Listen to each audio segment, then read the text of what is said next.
दोस्तों नमस्कार। आपके अपने चैनल घटना चक नॉलेज पर आप सभी लोगों का बहुत बहुत स्वागत है। तो आज हम लेकर उपस्थित हुए हैं अपवाह तंत्र। अपवाह तंत्र में आज हम देखेंगे गंगा नदी तंत्र। तो गंगा नदी तंत्र को सबसे पहले हम चित्र के माध्यम से समझेंगे और उसके बाद में जो जीएस पॉइंटर की बुक से जो भी पॉइंट बनते हैं उनको हम देखेंगे। तो देखते हैं यहाँ पर सबसे पहले हमारा गंगा नदी का उद्गम कहाँ से हुआ है और उसके बाद में हम उसमें मिलने वाली सभी नदियों को देखेंगे। जितने भी महत्वपूर्ण परीक्षा उपयोगी प्रश्न बनते हैं आज हम गंगा नदी तंत्र से सभी प्रश्नों पर चर्चा करेंगे। तो इस प्रकार यह वीडियो बहुत ही महत्वपूर्ण हो जाता है किसी भी एग्जाम के लिए। तो देखते हैं कि कौन सी नदी कहाँ से निकलती है और कहाँ मिल जाती है। तो सबसे पहले गंगा नदी का उद्गम कैसे हुआ है। तो गंगा नदी कौन कौन सी नदी से मिलकर बनी है देखते हैं। सबसे पहले भागीरथी नदी को देखते हैं जो यहाँ पर आप देख रहे होंगे कि यह गंगोत्री हिमानी क्षेत्र से निकलती है। और दूसरी सतोपंथ ग्लेशियर से कौन सी नदी निकल रही है, यह सतोपंथ ग्लेशियर। तो यह है अलकनंदा नदी। इन दोनों नदियों के मिलने से देवप्रयाग में जब यह मिलती हैं तो देवप्रयाग में से गंगा का निर्माण होता है। तो उसके पहले अलकनंदा नदी में कौन कौन सी नदी मिलती है, धौली गंगा और उसके बाद में नंदाकिनी नदी है और उसके बाद में पिंडर नदी। और इधर से देखें अगर केदारनाथ से मंदाकिनी नदी यहाँ से निकलकर यह यहाँ पर मिल रही है। और यह नदियाँ जहाँ जहाँ जो नदी मिल रही वहाँ पर 5 प्रयागों में से एक एक का नाम यहाँ देखते हैं हम। धौली गंगा जहाँ पर मिलती है यहाँ पर हो जाएगा, इस स्थान को जानते हैं विष्णु प्रयाग के नाम से। और नंदाकिनी नदी यहाँ पर जो अलकनंदा नदी में मिलती है उसको नंद प्रयाग के नाम से जानते हैं। और पिंडर नदी जहाँ पर मिलती है तो वह कर्ण प्रयाग हो जाता है, उस स्थान का नाम कर्ण प्रयाग। और जो मंदाकिनी नदी जहाँ पर मिल रही वहाँ पर हो जाएगा पंच प्रयाग। और भागीरथी नदी और अलकनंदा नदी जहाँ दोनों नदियाँ मिलती हैं उस स्थान को कहते हैं देवप्रयाग। और उसके बगल से यदि देखें यहाँ पर थोड़ा सा उसके पहले तो यहाँ पर हिमानी यमुनोत्री हिमानी गंगोत्री यानी कि यमुनोत्री हिमानी क्षेत्र है, यहाँ पर यमुनोत्री ग्लेशियर कह सकते हैं। तो यहाँ से यमुना नदी निकलती है जो यहाँ पर प्रयागराज में मिल जाती है। और यहाँ से और देखें तो देवप्रयाग से सीधे एक ही नदी आती है गंगा, जो हरिद्वार से होते हुए कन्नौज में रामगंगा मिल जाती है जो यहाँ आई हुई है। और उसके बाद में प्रयागराज में यमुना नदी जो गंगा की सबसे बड़ी सहायक नदी है।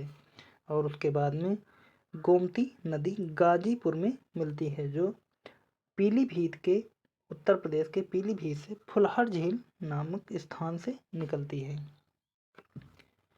आगे देखते हैं छपरा में कौन सी नदी मिल रही है। तो छपरा में काली नदी और करनाली नदी यानी कि शारदा नदी, काली नदी आगे चलकर शारदा बन जाती है और घाघरा नदी करनाली नदी घाघरा नदी बन जाती है। तो दोनों मिलकर यह एक ही रह जाती हैं जो जिसका नाम हो जाता है घाघरा। तो यह बिहार में छपरा नामक स्थान पर मिल जाती हैं। आगे देखते हैं गंडक नदी के बारे में देखते हैं। तो यह सोनपुर बिहार में मिल जाती है। और सोन नदी जो इधर से आई है यह पटना में मिल जाती है। और कोसी नदी की बात करते हैं तो कोसी नदी जो कुर्सेला में मिलती है। महानंदा की बात की जाए तो दार्जिलिंग पहाड़ी से निकलकर यह फरक्का बैराज का निर्माण करती है, यहाँ पर मिलती है। तो देखते हैं अगले चित्र में, यहाँ पर देखते हैं थोड़ा सा और हम।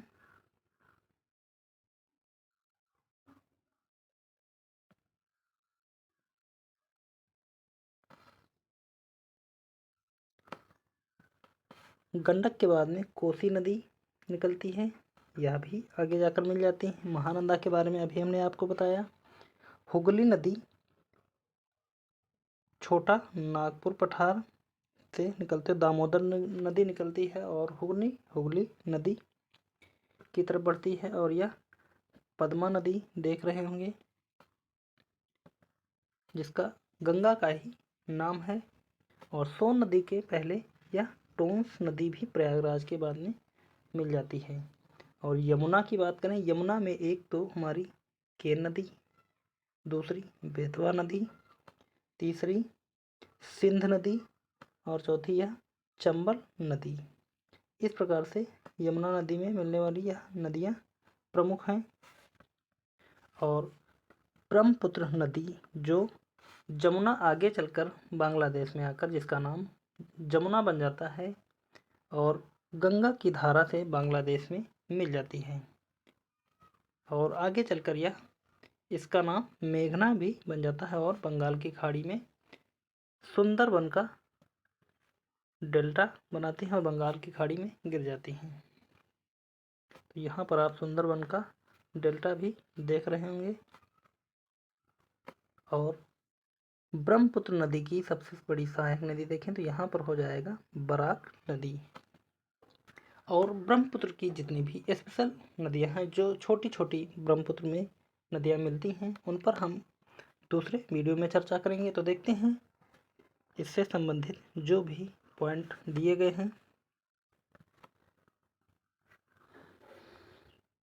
यहाँ पर देखते हैं क्या है। गंगा नदी उदाहरण है, तो गंगा नदी उदाहरण है पूर्ववर्ती अपवाह तंत्र का।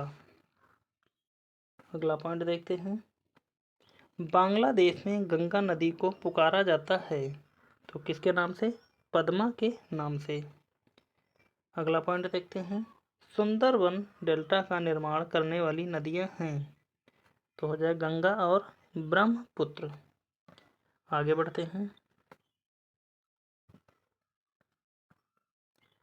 कथन के रूप में दिया गया है, गंगा बहुत ही प्रदूषित नदी है। कारण, जो नदी जितनी पवित्र होती है वह उतनी ही अधिक प्रदूषित होती है। तो यहाँ पर ए सही है परंतु आर गलत है, क्योंकि जो नदी जितनी पवित्र होती है वह उतनी ही अधिक प्रदूषित होती है। तो यह बिल्कुल सही नहीं है और यह हमारा कथन बिल्कुल सही है। गंगा बहुत ही प्रदूषित नदी है। अगला पॉइंट देखते हैं। गंगा की जलोढ़ मृदा की गहराई भूमि सतह के नीचे लगभग 6000 मीटर तक होती है। अगले पॉइंट की तरफ बढ़ते हैं। अगले पॉइंट की बात करें, यहाँ पर हमारा पॉइंट कथन, सत्य कथन है। कौन कौन से? देवप्रयाग अलकनंदा एवं भागीरथी नदी के देवप्रयाग अलकनंदा एवं भागीरथी नदी के संगम पर स्थित है, जैसा कि अभी हमने चित्र में बताया आपको। रुद्रप्रयाग अलकनंदा एवं मंदाकिनी नदी के संगम पर अवस्थित है। अलकनंदा नदी बद्रीनाथ से बहती है। आगे बढ़ते हैं अगले पॉइंट की तरफ। यहाँ पर सभी के साफ साफ नाम दिए गए हैं, आप देख सकते हैं। रुद्रप्रयाग में कौन कौन सी नदी मिलती है? अलकनंदा और मंदाकिनी नदी। नंदप्रयाग में अलकनंदा और नंदाकिनी नदी। कर्णप्रयाग में अलकनंदा और पिंडर नदी। देवप्रयाग में अलकनंदा और भागीरथी नदी। आगे देखते हैं। अलकनंदा तथा भागीरथी का संगम होता है कहाँ पर? देवप्रयाग में। अगला पॉइंट।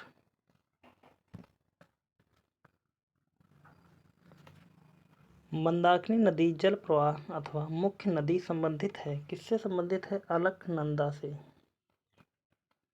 केदारनाथ से रुद्रप्रयाग के मध्य बहती है कौन सी नदी? मंदाकिनी नदी केदारनाथ से रुद्रप्रयाग के मध्य बहती है। अगला पॉइंट देखते हैं। वह नदी का तट जिस पर बद्रीनाथ का प्रसिद्ध मंदिर स्थित है, तो हो जाएगा अलकनंदा। अगला पॉइंट, भारत की सबसे बड़ी वह नदी है, भारत की सबसे बड़ी नदी है कौन सी? गंगा। अगला पॉइंट देखते हैं।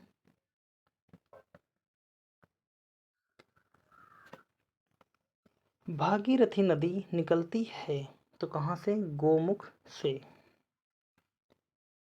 अगला पॉइंट, गंगा नदी की एकमात्र सहायक नदी जिसका उद्गम मैदान में है, तो मैदान में कौन सी नदी है? गोमती नदी, जो उत्तर प्रदेश के पीलीभीत जिले के फुलहड़ झील से निकलती है। अगला पॉइंट है हमारा, दिल्ली और आगरा के मध्य वर्ष के अधिकांश समय में यमुना नदी मृत हो जाती है। कारण, यमुना असततवाहिनी नदी है। तो यहाँ पर यदि देखें, ए सही है परंतु आर गलत है। तो ए हमारा सही है, दिल्ली और आगरा के मध्य वर्ष के अधिकांश समय में यमुना नदी मृत हो जाती है। बिल्कुल सही है, यमुना असतवाहिनी नदी है, तो यह हमारा कारण गलत है, क्योंकि यह सतत वाहिनी नदी है।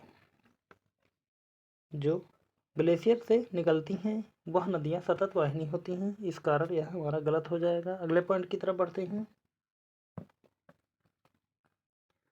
अगला पॉइंट देखें अगर हम, अगला पॉइंट है हमारा, बेतवा, चंबल, केन तथा रामगंगा नदियों में से यमुना की सहायक नदी नहीं है। तो इनमें से अगर देखें, रामगंगा यमुना की सहायक नदी नहीं है, क्योंकि रामगंगा गंगा की सहायक नदी है।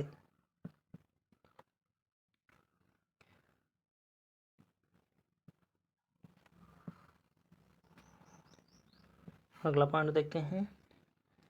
यमुना नदी का उद्गम स्थान है, तो यमुना नदी का उद्गम स्थान हो जाएगा बंदरपूंछ चोटी से। अगला पॉइंट देखते हैं। बेतवा नदी मिलती है, तो बेतवा नदी मिलती है कहाँ पर? किसमें? यमुना से। अगला पॉइंट, गंगा की वह सहायक नदी जो उत्तर वाहिनी है, तो गंगा में जो उत्तर की तरफ से मिलती है वह नदी हो जाएगी सोन नदी। अगला पॉइंट, गंगा नदी में बाएं से नहीं मिलती है, तो गंगा नदी में बाएं से नहीं मिलती है सोन नदी, क्योंकि यह उत्तर से जाकर दाहिनी ओर से मिलती है। यह प्रश्न बार बार रिपीट होते हैं, आप इन प्रश्नों को अच्छे से पढ़ लीजिए। तो यहाँ पर देखते हैं, यमुना और सोन के मध्य जल द्विभाजक का कार्य करने वाली श्रेणी है।